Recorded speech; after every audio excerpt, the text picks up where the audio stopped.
Hello there. If His Majesty the King is in favour of this, then his position is untenable.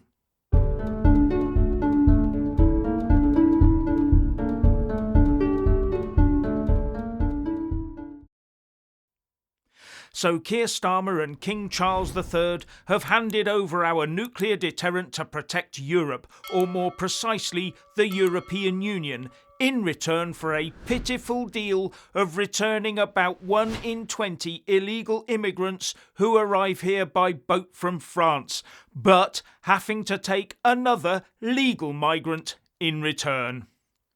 And that comes after Chagos, handing over our fishing grounds to the EU and France, and also bringing our food production once again under EU control and the jurisdiction of the European Court of Justice. What a twat that Starmer is.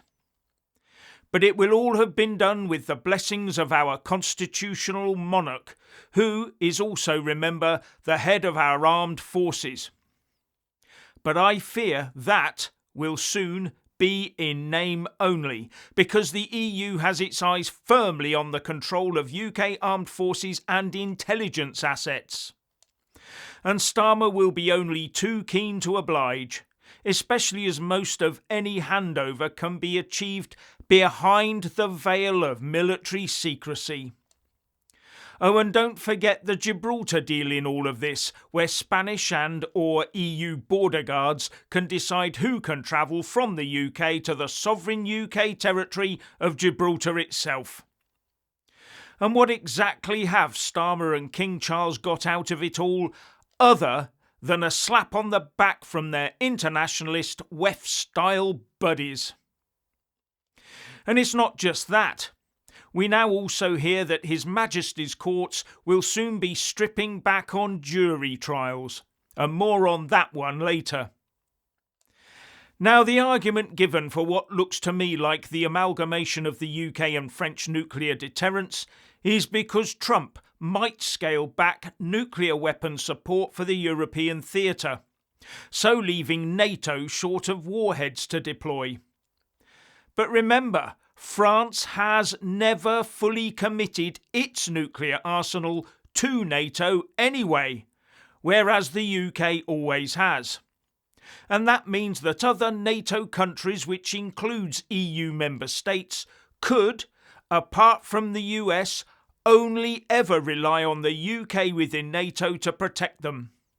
There was never a real guarantee from France that it would use its nuclear weapons for that purpose.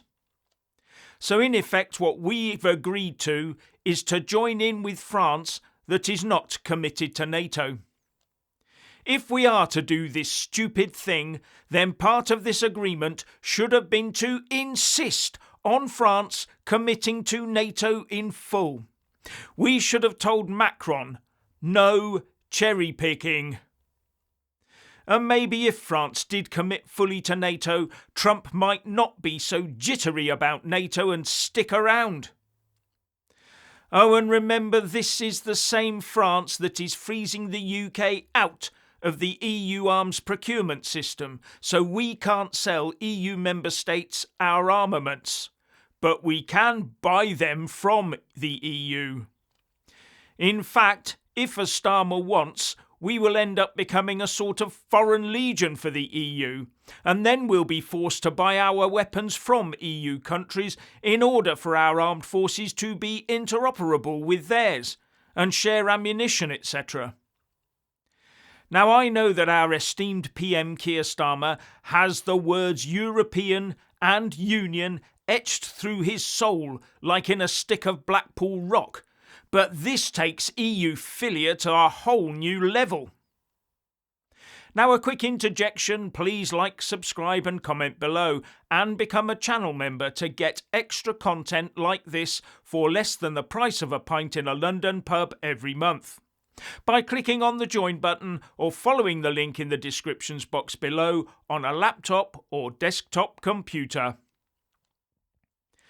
Now, the question that needs to be asked at Prime Minister's Questions next Wednesday lunchtime is, will the Prime Minister confirm to the House that there will always be at least one UK deterrent submarine on patrol at all times, fulfilling the UK continuous at-sea deterrence role, with only the UK Prime Minister being authorised to initiate nuclear release. Because I would not put it past Starmer to decide to cut defence costs and corners by deterrent patrol sharing with the French. So we could end up with either a UK ballistic missile submarine providing Europe's deterrence, or a French one doing so. And the agreement they've come to already talks about technology sharing for such things as nuclear missile warheads. And I bring this patrol sharing possibility up because one of the philosophies behind this UK-France nuclear deal is that there are no circumstances in which our respective governments would disagree on when to fire our nuclear weapons and at whom. What they are saying is that our UK, French and European Union foreign policies would be in lockstep, while the UK is already plugged into the NATO nuclear umbrella.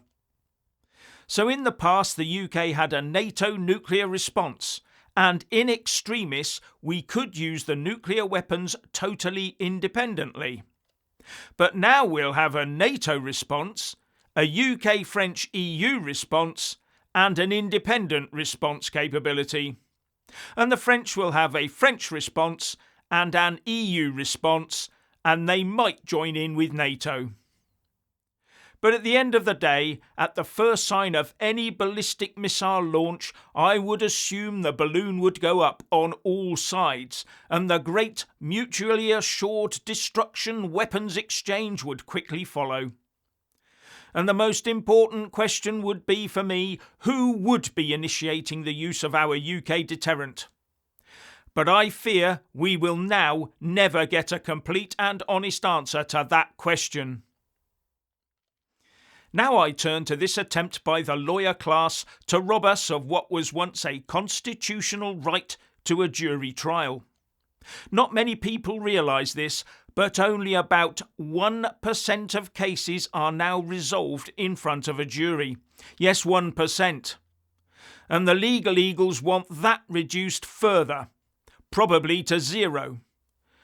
Because jurors can sometimes be very independent and return verdicts that are not in keeping with establishment requirements. So the lawyers only want trained lawyers, like King's counsels, to be able to prosecute, defend, interpret the law any way they like, and make the verdict and decide any sentence in His Majesty's courts. There will be no common sense jury there to decide that in any particular case the law is being misapplied or misused for, say, political purposes. It is a takeover by the lawyers, especially the judiciary. But this is not just in the UK. Oh no. This from the Gatestone Institute. From Israel to the United States via Europe, the judicial coup d'etat has become permanent. In the West, it is not the executive that threatens the separation of powers, it is faceless judges lacking democratic legitimacy who legislate on the pretext of judging. And when, like in the UK, you have stuffed the lawyer class with woke lovies, only woke lovey decisions will be made. Isn't our constitutional monarchy meant to protect us from all of this? Everything that I've talked about? Well, yes, unless the monarch concerned is more woke and more EU-phile than everyone else. Finally, please like, subscribe and comment below, and a big shout out to our Patreon supporters, and thank you for watching.